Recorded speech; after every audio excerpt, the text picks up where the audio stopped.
ሁለተኛ ዜና ምዕራፍ 21 ኢዮሳፍጥም ከአባቶቹ ጋር አንቀላፋ፣ በዳዊትም ከተማ ከአባቶቹ ጋር ተቀበረ። ልጁም ኢዮራም በእርሱ ፋንታ ነገሰ።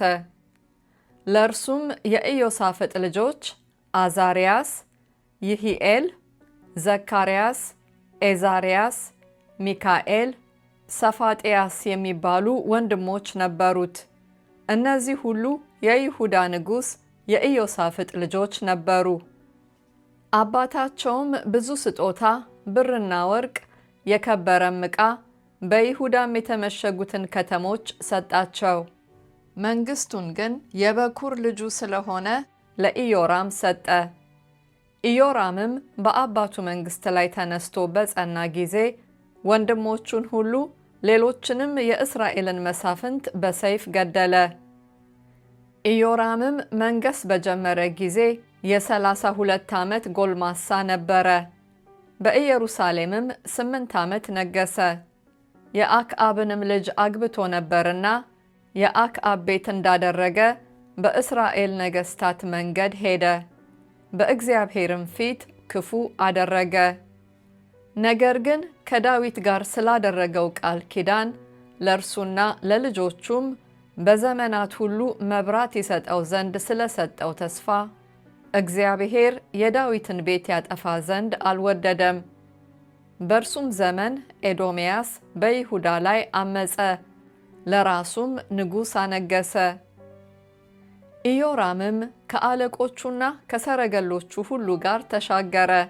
በሌሊትም ተነስቶ እርሱንና የሰረገሎቹን አለቆች ከበው የነበሩትን የኤዶምያስን ሰዎች መታ። ኤዶምያስ ግን በይሁዳ ላይ እስከ ዛሬ ድረስ አመፀ።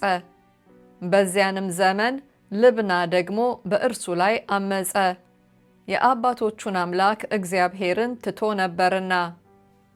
ዳግምም በይሁዳ ተራሮች ላይ መስገጃዎችን ሠራ፣ በኢየሩሳሌምም የተቀመጡትን እንዲያመነዝሩ አደረጋቸው፣ ይሁዳንም አሳተው። ከነቢዩም ከኤልያስ እንዲህ የሚል ጽሕፈት መጣበት።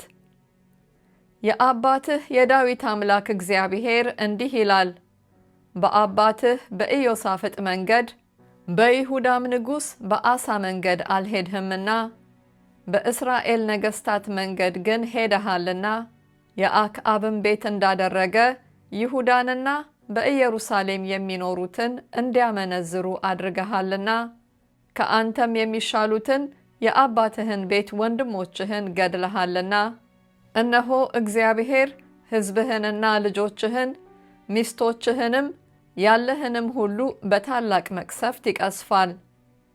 አንተም ከደዌው ጽናት የተነሳ አንጀትህ በየዕለቱ እስኪወጣ ድረስ በክፉ የአንጀት ደዌ ትታመማለህ።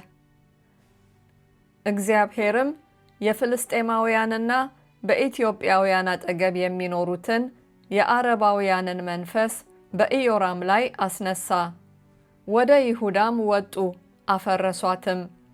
የንጉሡንም ቤት ዕቃ ሁሉ ወንዶች ልጆቹንም ሴቶች ልጆቹንም ማረኩ።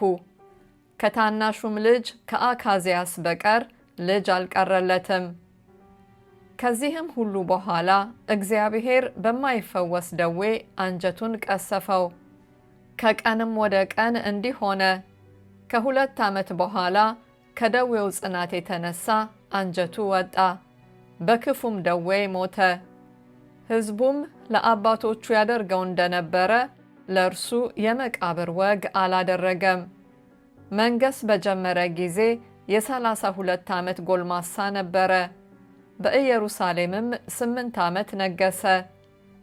ማንም ሳያዝንለት ሄደ፣ በዳዊትም ከተማ እንጂ በነገሥታት መቃብር አልቀበሩትም።